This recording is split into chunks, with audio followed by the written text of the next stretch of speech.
Hey everyone, welcome back to my channel, or welcome if you're new. In this video, I'm going to show you how to make a farmhouse style wood sign from start to finish. Let's go ahead and get into this video and I will show you my process and how you can get crisp lines every time. So these are the items that you might need when creating wood signs. I will leave a more detailed list in the description box below.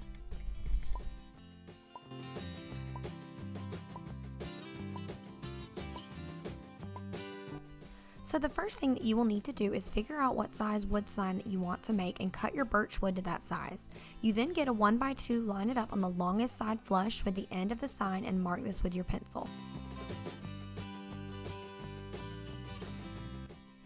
Take your 1x2 to your miter saw and cut exactly where you marked your line.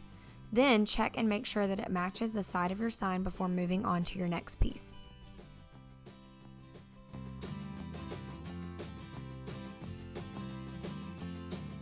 So here I am doing the exact opposite side, exactly like the first.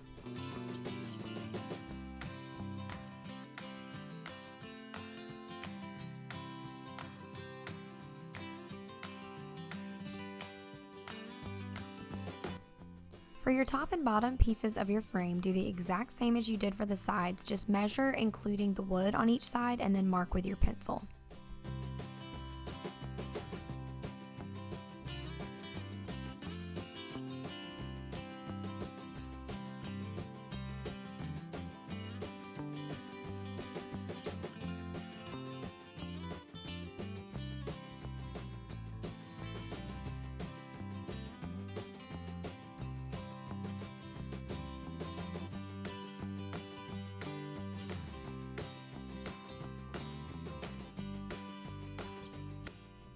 In the end, I always double check and make sure that the frame fits together like a puzzle would. If anything seems too long or too short, this is the time to fix it.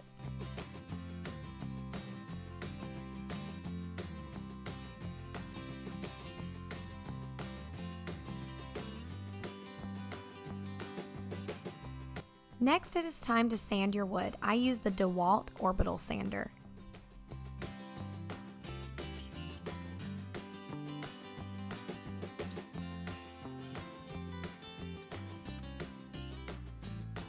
So tip number 1 would be to sand your birch wood really well. This is really important in getting those crisp lines.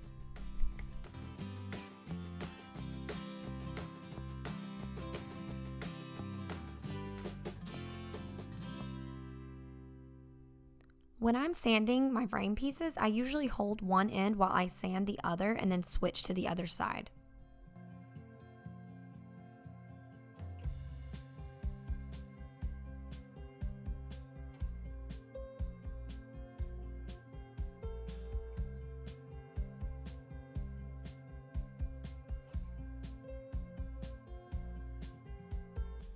After sanding, you will stain the frame a color of your choice. I went with one of my favorites, which is Dark Walnut by Minwax.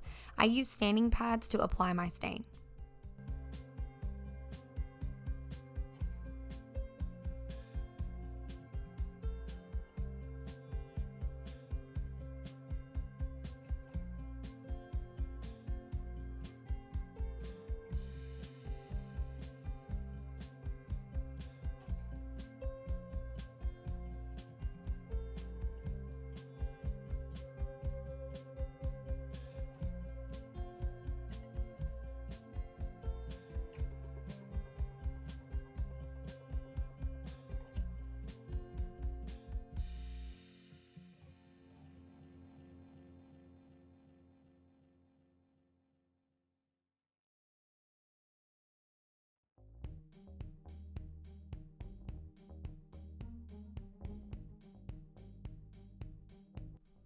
While the stain is drying, you can go ahead and design your sign.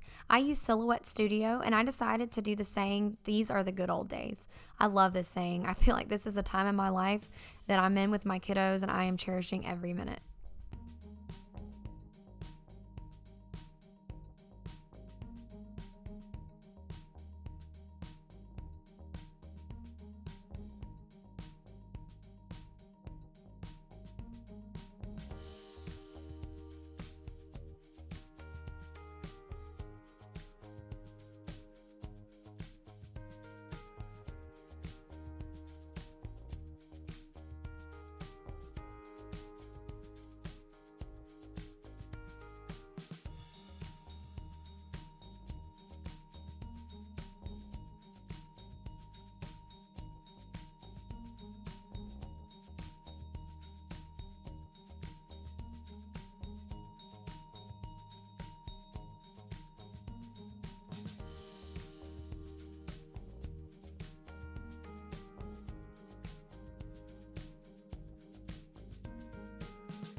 Next, I went ahead and painted my wood with a 4-inch paint roller.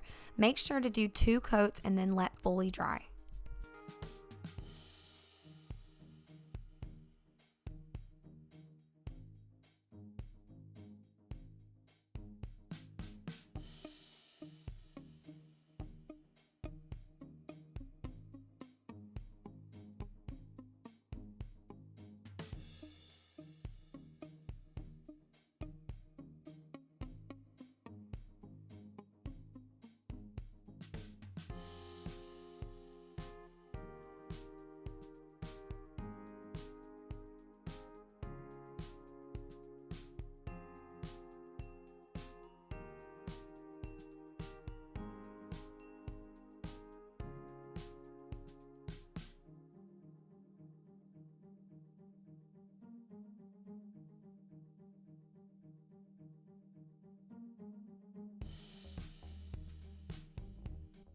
While my sign was drying, I went ahead and weeded my stencil. I am using Oramask 813, which is by far the best stencil vinyl.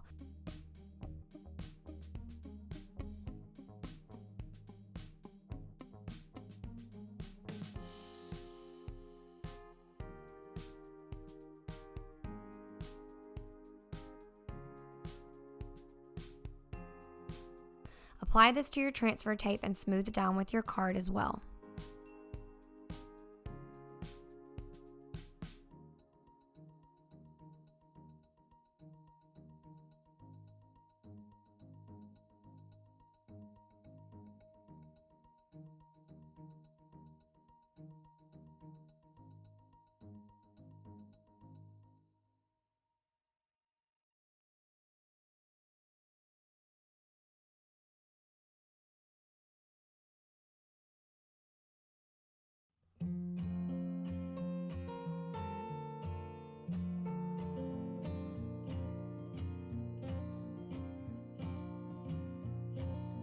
The next few things that you'll need is a ruler and masking tape.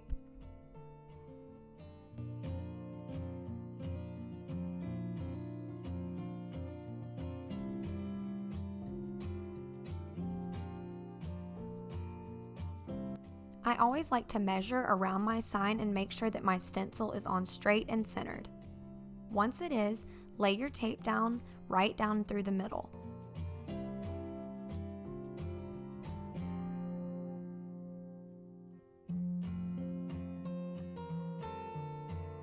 Peel off one of your sides up and cut the white backing off. Smooth down and repeat on the next side.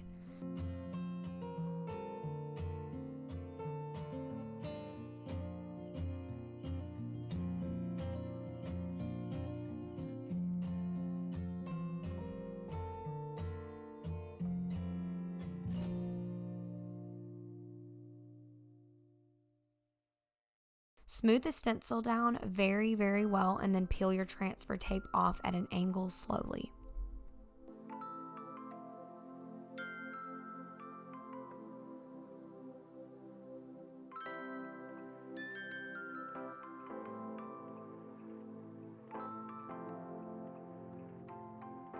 Okay, so next tip. You then want to apply the exact same white paint that you used on your sign over your stencil. This will help prevent bleeds when you apply your black paint. Let this fully dry as well.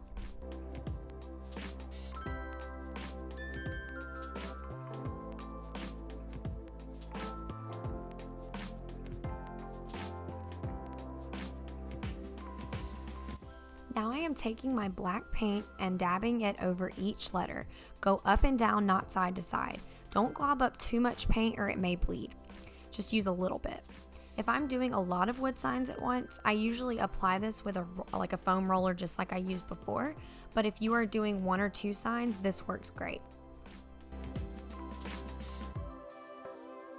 So there seems to be a debate on whether to peel your stencil off when the paint is wet or dry, and I have done both ways, and I have definitely found that it is better to peel when fully dry.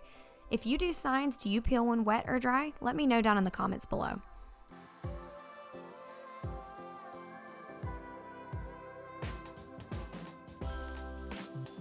So once the paint has fully dried, peel your vinyl off slowly and weed out all of the extra pieces in between the letters.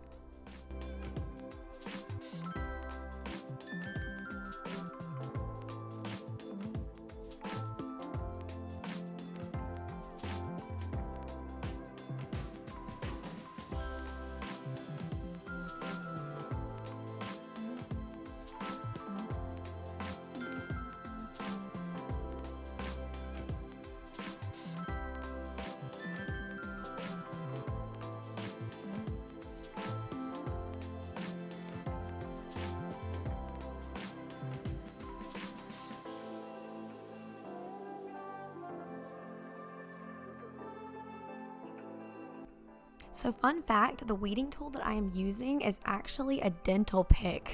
I got a set from Harbor Freight. I think it comes with several picks in there in different shapes, and they definitely work better than the tool that your Silhouette comes with. So if you are in the market for some new weeding tools, go to Harbor Freight.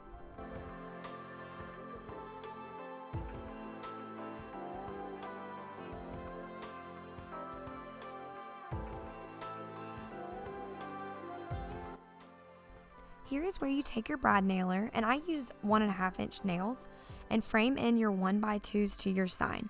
I lay my wood flush to the bottom of my sign and shoot each nail in at the bottom. I usually put in like 5 or 6 on the longest side, and this is a 12x24-inch sign.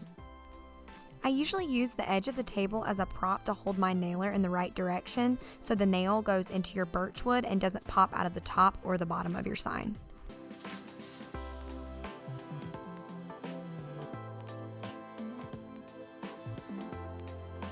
So for the shorter side of the sign, I add about 3 nails, and then on the corners, I add 2 nails, so 1 on the bottom and 1 on the top.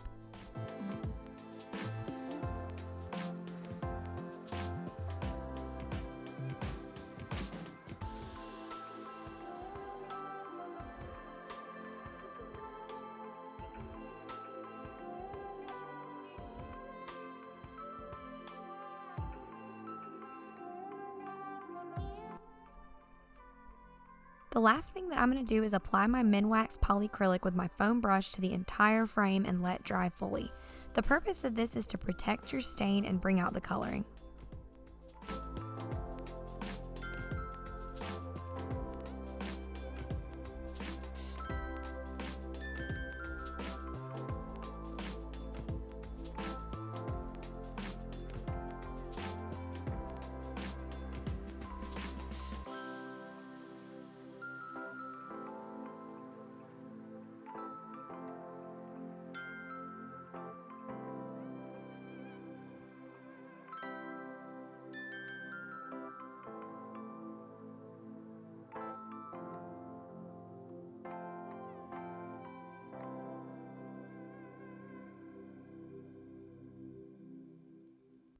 And here is the finished sign.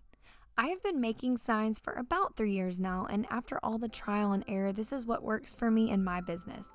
I hope that you got some good tips and advice, and if you like this video, make sure you like it and subscribe if you haven't already. It will definitely make my day. Thank you so much for watching, and I'll see y'all in the next one. Bye!